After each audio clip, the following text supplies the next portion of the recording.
Mission चढ़ती कला। और मैं भारत के हर नागरिक को, उद्योगपति को, चैरिटेबल ट्रस्टों को, कलाकारों को, पूरी दुनिया में बसते पंजाबियों को, बहन भाइयों को दिल से अपील करता हूँ, आओ पंजाब को दोबारा अपने पाँव पे खड़े करने का टाइम आ गया है। पुनर्वास में और रिस्ट्रक्चर में पंजाब का साथ दीजिए। मैं वचन देता हूँ, जो भी आप मेहनत की कमाई से 1 रुपया भी अगर निकालोगे तो 1.25 रुपया बना के हम पारदर्शिता और ईमानदारी से इस्तेमाल करेंगे। और जानकारी चाहिए तो rangla.punjab.gov.in ये वेबसाइट पे जा सकते हैं, सब कुछ डिटेल मिल जाएगा। आओ मिलकर हाथ से हाथ जोड़ के एक ऐसा पुण्य उसमें योगदान डालें और बता दें दुनिया को कि पंजाब किसी भी संकट के सामने हारता नहीं है। नमस्कार, एनएमएफ न्यूज पर आप सभी का बहुत स्वागत। मैं हूं आपके साथ अभिषेक पुंडी। प्रधानमंत्री नरेंद्र मोदी ने 19 सितंबर को एक बात कही और बहुत गहरी बात कही। देश को उस बात को समझना चाहिए कि हमारा दुश्मन कोई नहीं है, हमारा सबसे बड़ा दुश्मन है हमारी निर्भरता जो दूसरे देशों पर है। यह सीधा संदेश है कि भारत को अब आत्मनिर्भर बनना होगा। भारत को विश्व गुरु अगर बनना है तो उसके लिए एक ही विकल्प है, आत्मनिर्भर बनना। आज भारत अपने लिए सेमीकंडक्टर से लेकर युद्धपोत तक बना रहा है, बहुत सारे देशों में हथियारों का निर्यात भी कर रहा है, लेकिन यह काफी नहीं है। इससे भी ज्यादा और आपको जो डिपेंडेंसी है और देशों पर वो खत्म करनी होगी। इसी को लेकर प्रधानमंत्री नरेंद्र मोदी 24 सितंबर को एक मीटिंग करने वाले हैं, जिसमें जो अमेरिकन कंपनियां हैं जो भारत में अकाउंटिंग देखती हैं, वो प्राइवेट सेक्टर में अकाउंटिंग देखती हो या फिर गवर्नमेंट सेक्टर में अकाउंटिंग देखती हो, उन्हें किस तरीके से भारत से खदेड़ा जाए, उन्हें किस तरीके से स्वदेशी बनाया जाए। जो काम आज अमेरिकन कंपनी देख रही है वो काम कैसे भारतीय कंपनी देखें, इसको लेकर प्रधानमंत्री एक मीटिंग करने वाले हैं। अपने आप में यह खबर बहुत बड़ी है, इस पर चर्चा करेंगे। मेरे साथ मौजूद हैं हमारे वरिष्ठ सहयोगी पंकज प्रसून। सर, बहुत स्वागत आपका।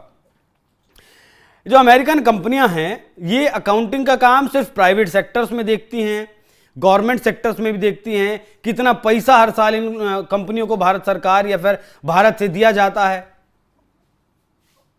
मैं आसान शब्दों में समझाता हूं। पहले दुनिया भर में चाहे वो सरकार हो या प्राइवेट सेक्टर हो, वो हर जो कंपनी है अपना अकाउंटिंग करवाती है। जो छोटी मोटी कंपनियां हैं ना, उनके लिए अपना उनका अकाउंटिंग फॉर्म्स होता है। और देश का जो फाइनेंशियल हेल्थ बताने वाली जो कंपनियां हैं, उन 4 कंपनियां जो है पूरे दुनिया में जो करती है उनको बिग 4 कहा जाता है। ये चारों जो हैं वो, एक है डेलोइट, दूसरा है अर्नेस्ट एंड यंग, तीसरा है प्राइस वाटर कूपर्स और चौथा है केपीएमसी। ठीक है, ये ही चारों कंपनियां पूरी दुनिया में कर रही हैं। और पूरी दुनिया की सरकार हो या बड़े फर्म्स हो, वो इनको पैसे देती है इस काम के बदले। कुल मिला के भारत से इन 4 अमेरिकन कंपनियों को कितना पैसा जाता होगा पता है? कितना? 2024 में गया था 38,000 करोड़ रुपए पेमेंट।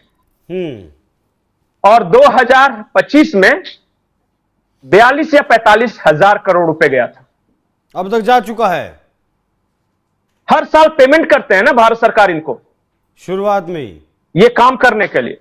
हाँ। हर साल इनके काम के बदले पेमेंट होता है। और सबसे बड़ी बात, ये जो है ये रैंकिंग जारी करती है किस देश का फाइनेंशियल हेल्थ कैसा है। उसके आधार पे आपको दुनिया भर में आपकी साख बढ़ती या घटती है। ठीक है, समझे? जैसे कि भारत का इकोनॉमिक पावर है या नहीं है, भारत का फाइनेंशियल हेल्थ कैसा है, वो बताती है यही 4 कंपनी। बहुत सारी खबरें पढ़ी होगी, अर्नेस्ट एंड यंग के द्वारा ये किया गया है, तो प्राइस वाटर कूपर्स ने भारत के फाइनेंशियल हेल्थ के बारे में ये कहा है, तो शेयर बाजार के बारे में ये प्रोबेबिलिटी दिखाई। ये सब यही का काम है। अब बताइए कि हम जितना पैसा इनको हर साल पेमेंट करते हैं, भारत डिफेंस एक्सपोर्ट कितने का करता है टोटल? लगभग 25,000 करोड़ का। और हम हर साल इनको पेमेंट कितना कर रहे हैं? 45,000 करोड़। सोचिए अगर ये पैसा हमारे पास बचे तो हम क्या कुछ कर सकते हैं। नहीं, ये और पैसा अगर 45,000 करोड़ तो हमने दे दिया, अब वो हमने एक्सपोर्ट किया 25,000 करोड़ का, उसमें हथियार भी दिए हैं, तो उसमें बचत तो कम ही होगी ना। बिल्कुल बिल्कुल, उसमें हथियार इसलिए का मैं भी कह रहा पोस्ट हूं, है। आपको मैं बता रहा हूं कि अगर ये अकाउंटिंग 4 अमेरिकन कंपनियों को हम पेमेंट देना बंद कर दे या अपना कोई स्वदेशी रहे, तो हम इस देश के हेल्थ सेक्टर में हर साल हर जिले में एक अस्पताल बना सकते। अगर डिफेंस इक्विपमेंट्स की बात करें तो राफेल कितने का खरीदाया था? उसका तो एक राफेल कितने का पड़ा? नहीं, ये 48,000 करोड़ रुपए इनको जो हर साल पेमेंट दे रहे हैं, तो पता चल रहा है कि 16 राफेल हर साल खरीद सकते। सोचिए कि कैसे जाता है हमारा पैसा, और ये किसी एक चीज में नहीं जा रहा है। आज मैं सिर्फ अकाउंटिंग फर्म्स की बात कर रहा हूं, ये अलग अलग जब सेक्टर्स में जाएगा तो हम इतने दानवीर कर्ण हैं कि हम अपने लोगों से टैक्स देते हैं और सैलरी, इंफ्रास्ट्रक्चर डेवलपमेंट सारा काम करके जो बच जाता है विदेशियों को दे देते हैं कि ले जा। यही सब के लिए नरेंद्र मोदी जी ने, ये काम आज से नहीं चल रहा है। ऐसा नहीं है कि अमेरिका के साथ हमारा कुछ हुआ इस वजह से। हाँ, उठे और शुरू कर दिया। जनवरी में भी एक बैठक हुई थी, बहुत पहले से ये काम कर रहे हैं। अब 23 सितंबर को एक हाई पावर कमेटी की बैठक हो रही है, और इस बैठक में कौन कौन शामिल हो रहे हैं? शक्तिकांत दास जी हैं, जो कि प्रिंसिपल सेक्रेटरी हैं पीएमओ के। संजीव सान्याल जी हैं, जो कि इकोनॉमिक एडवाइजर हैं। आरबीआई के लोग हैं। उसमें जो भी इकोनॉमिक और कॉमर्शियल पॉलिसी में हु एंड सो है इस सरकार में, सब बैठ रहे हैं। और एक प्रेजेंटेशन दिया जाएगा। संजीव सान्याल जी ने एक प्रेजेंटेशन तैयार किया है कि हम जो कंपनी बना रहे हैं, जो हमने योजना बनाई है, वो कैसे कंपनी होगी, कैसे काम करेगी, और वर्ल्ड स्टैंडर्ड की कंपनी होगी, और दुनिया के कई देशों में हम इस तरह के अकाउंटिंग का काम भी करेंगे। ये सब कुछ तैयार है खाका सर। पहले और उसका प्रेजेंटेशन दिया जाना। बात की बात है। नहीं, वो बता रहे हैं कि दुनिया के किसी भी कंपनी, किसी भी अकाउंटिंग फर्म से हम बेहतर हैं।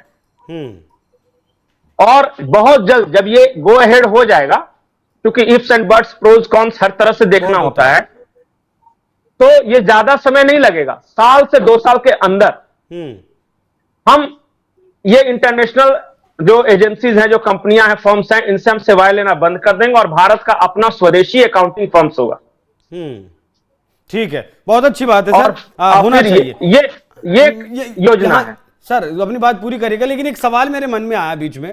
आपने बताया कि ये जो एजेंसियां हैं, ये जो कंपनियां हैं, ये भारत की या किसी भी देश की हेल्थ के बारे में बताती हैं कि इकोनॉमिक हेल्थ उसकी कैसी है, फाइनेंशियल हेल्थ, फाइनेंशियल हेल्थ उसकी कैसी है। लेकिन क्या मतलब वो ये डेटा, हमारा जो डेटा है, हमारा जो पर्सनल डेटा है, वो भी तो उस कंपनी के पास है। उसका वो जैसे चाहे वैसे इस्तेमाल कर सकता है। बिल्कुल, आपने सही कहा कि अब तक जैसे ये प्रोफेशनलिज्म के नाम पे नहीं करती, लेकिन है तो अमेरिकन कंपनी, है तो अमेरिकन भारत कंपनी के। हाँ, भारत के पब्लिक सेक्टर में कौन सा कैसा परफॉर्म कर रहा है, एनटीपीसी के पास क्या है, कितने पैसे आए, कितने गए, क्या सारा इनके पास डाटा है, सारा कुछ। तो भारत की जितनी पब्लिक सेक्टर यूनिट्स हैं, सबके फाइनेंशियल हेल्थ की इनके पास जानकारी है, सारा डाटा है इनके पास। बिल्कुल। अब बताइए कि ये एक तरह से खतरनाक भी है। ज्यादा खतरनाक लगता है सर मुझे। इतना खतरनाक शायद वो नहीं है जो हम 45,000 करोड़ दे रहे हैं। जिससे ज्यादा खतरनाक है हमारी इंटरनल जानकारी इनके पास है। सारी जानकारियां इनके पास है। कम फाइनेंशियल है, बार फाइनेंशियल जानकारियां तो सारी हैं इनके पास। अच्छा, एक चीज और मैं आपको इंटरेस्टिंग बात बताता हूं कि जो भी दुनिया के डेवलप्ड कंट्रीज हैं, जो कि मतलब कि डेवलप्ड में यूरोपीय कंट्री नहीं, जैसे चाइना हो गया या रशिया हो गया, इनकी सेवाएं नहीं लेता, भारत लेता रहा है। इस पर विचार करना आज से पहले अरे आज से पहले कभी इस तरह से सोचा ही नहीं गया ना। यहां तो मतलब कि अंग्रेज चले गए पर सिस्टम तो उन्हीं का चल रहा था। सिस्टम चलाया गया सर, जानबूझ करके अंग्रेज करके गए तो बेहतर वही हो सकता है। भारतीयों पर भरोसा नहीं किया गया। भारतीयों पर अगर भरोसा करते तो आज इतना जो टैलेंट भारत का है वो विदेशों में नहीं जाता। आज जिस तरीके से भारत सरकार को जरूरत, जिस तरीके से इस सेक्टर में स्वदेशी पूरी तरीके से आत्मनिर्भर बनने की है, ठीक वैसे ही जिस तरीके से अमेरिकन सोशल मीडिया का हम इस्तेमाल करते हैं, वो यूट्यूब हो, वो इंस्टाग्राम हो, वो फेसबुक हो, वो व्हाट्सएप हो, कुछ भी हो, इसके लिए भी भारत सरकार को ये सोचना होगा कि अपना सोशल मीडिया बनाया जाए। चीन के पास अपना सोशल मीडिया है, रशिया के पास अपना सोशल मीडिया है। और एक बात आपको बताऊं, जब रूस और यूक्रेन युद्ध शुरू हुआ तो अमेरिकन कंपनियां जितनी भी थी वो रशिया से निकलकर वापस कहां चली गई थी? अमेरिका में। तो ऐसे तो क्या होता, रशिया पूरी तरीके से टूट जाता, लेकिन उसने मतलब बैक हैंड में अपना सोशल मीडिया तैयार किया हुआ था, यूट्यूब के लिए भी, फेसबुक के लिए भी, तो वो इतना नहीं टूटा। लेकिन आज हमारे ऊपर अगर ऐसा कुछ होता है, भारत और अमेरिका जिस तरीके से चल रहे हैं और अमेरिका अपना सोशल मीडिया यहां बंद कर देता है, तो इस देश में वाकई में हाहाकार मच जाएगा। क्यों सर? और एक चीज और मैं आपको बता रहा हूं कि इस शब्द को एक टर्म दिया गया है जिसका नाम डिजिटल स्लेवरी। मतलब शारीरिक रूप से आप आजाद हो गए, हो सकता है फिजिकली अंग्रेज यहां से चले गए, लेकिन अंग्रेज आज भी आपके घर में है। हाँ। और वो जो सोच रहा है वो आपके दिमाग में डाल रहा है। आप रोज 4 घंटे अंग्रेजों का दिया गया टास्क कर रहे हो, वो चाहे फेसबुक पे कर रहे हो, चाहे ट्विटर पे कर रहे हो या इंस्टा। वो चाहते हैं कि आपके घर की महिलाएं इस तरह नाचें, तो वो इंस्टाग्राम पे उसका एल्गोरिदम ऊपर आएगा। वो चाहते हैं कि आपका परिवार टूटे, तो इस तरह के वीडियो सामने आएंगे जो बोलता है कि परिवार को मैं नहीं मानता। ये सारी बात साइकोलॉजिकल वॉरफेयर है।